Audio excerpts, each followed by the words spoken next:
जाते हैं और आज बिहार की भी बात करें, क्योंकि बिहार विधानसभा में पेश होने वाला है बजट। वित्त मंत्री सम्राट चौधरी पेश करेंगे ये बजट। विधानसभा चुनाव से पहले अहम बजट है ये। बजट से पहले विपक्ष ने सरकार को घेरा। आज बिहार विधानसभा में बजट पेश होना है। वित्त मंत्री सम्राट चौधरी सदन में बजट पेश करेंगे। विधानसभा चुनाव से पहले यह अहम होने वाला है बजट, जाहिर है, क्योंकि नवंबर के आसपास यहां पर होने हैं चुनाव और ऐसे में कह सकते हैं कि बजट चुनावी हो सकता है। लोक लुभावन वादे हो सकते हैं इस बजट में। वित्त मंत्री सम्राट चौधरी एक बार फिर से बजट पेश करते हुए आपको दिखाई देंगे।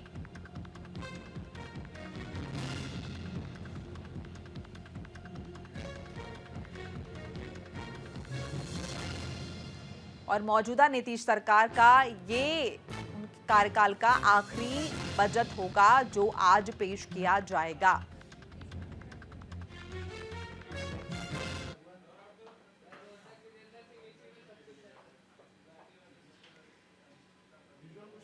तो बिहार विधानसभा में पेश होगा यह बजट और वित्त मंत्री सम्राट चौधरी जो हैं वो बजट पेश करेंगे। दूसरी बार बजट पेश कर रहे हैं सम्राट चौधरी। चुनावी साल में कई योजनाओं का ऐलान भी मुमकिन है और हम ये भी उम्मीद कर सकते हैं कि महिलाओं, युवाओं, किसानों पर जो है फोकस रहेगा सरकार का। नौकरी रोजगार पर भी विशेष ध्यान हो सकता है सरकार का।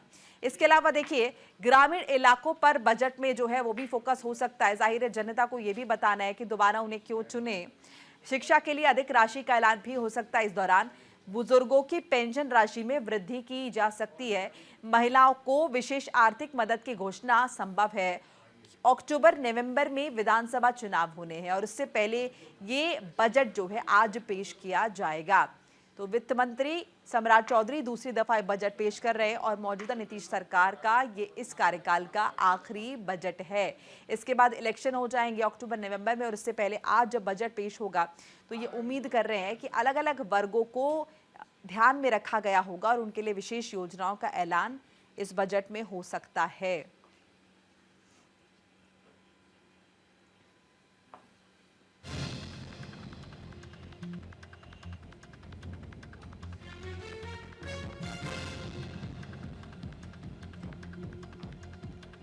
और ज्यादा इंफॉर्मेशन के लिए हमारे साथ राजीव मोहन जुड़ चुके हैं, हमारे सहयोगी। राजीव, चुनावी बजट कहें, आज जब बजट पेश होने वाला है।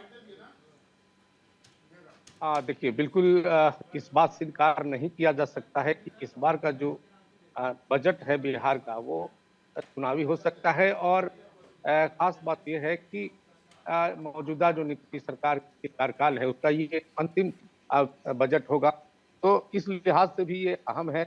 दूसरे उसके बाद जो है ये इसको देखना होगा कि किस तरह से फोकस किया जा रहा है, क्योंकि माना जा रहा है कि खास करके इस बजट में जो है युवाओं, महिलाओं और किसानों को फोकस करके ये बजट जो है लाया जाएगा। क्योंकि चुनावी साल है तो इन तीन वर्ग को सरकार चाहेगी कि वो अपनी ओर आकर्षित करे, तो निश्चित तौर पर यह बजट बहुत ही अहम होने वाला है।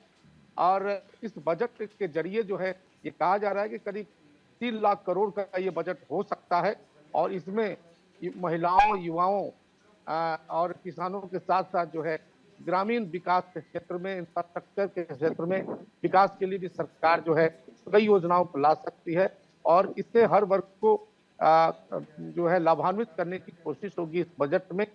सबसे जो मुख्य बात है इस बजट की, उसके बारे में ये कहा जा रहा है कि जो 6 लाख नौकरियां देने की बात सरकार ने की थी, इस बजट में हो सकता है इसका ऐलान हो, तो ये युवाओं के लिए एक बड़ा तोहफा होगा सरकार की ओर से। तो इस तरह का ये बजट प्लान होने की बात कही जा रही है। बुजुर्गों को जो पेंशन मिलता है उसमें इजाफा हो सकता है। महिलाएं जो उद्यमिता से जुड़ी हैं उनको जो है कह सकते हैं कि उनको सब्सिडी ज्यादा मिल सकती है। लेकिन एक बात जरूर है, सरकार ने संकेत दे दिए है कि डीजल पेट्रोल की जो बढ़ोतरी है, जो अभी मौजूदा उसकी जो कीमत है उसमें कोई कटौती नहीं होगी, क्योंकि सरकार ने पहले ही संकेत दिए हैं कि वैट में जो है कोई कटौती नहीं होगी। तो ये एक इस बजट का है और इस बजट में किस तरह से इसको बैलेंस किया जाएगा वो देखना होगा। तो इस तरह से ये बजट जो है बिहार के लिए कह सकते हैं कि बिहार वासियों के लिए अहम है, कि सरकार क्या घोषणा करती है, क्योंकि चुनाव है तो जाहिर सी बात है सरकार थोड़ा लचीला रुख अपनाएगी और जो 3 लाख करोड़ से अधिक का बजट है उसमें जो प्लान है वो उस प्लान में युवाओं को रोजगार देना, उनको बेहतर शिक्षा देना, महिलाओं को रोजगार देना, महिलाओं के सशक्तिकरण की नीति को आगे बढ़ाना, किसानों के लिए तमाम तरह की सुविधाएं, सिंचाई से लेकर उनके जो उपज होते हैं उनको सही मूल्य मिल जाए, इस तरह की प्लान की चर्चा है। उधर दूसरी तरफ कहें तो विपक्ष इस बजट को पहले ही से घेर के रखा है कि सरकार जो है इस बजट में कुछ देने वाली नहीं है, सिर्फ लोक लुभावन ये बजट हो सकता है। तेजस्वी यादव ने, जो नेता प्रतिपक्ष है, उसने प्रेस कॉन्फ्रेंस करके कई मांगे रखी हैं और कहा है कि सरकार को सबसे पहले तो चाहिए कि जो वृद्धा पेंशन है या महिलाओं का जो भी सरकारी राशि मिलती है उसमें इजाफा करनी चाहिए।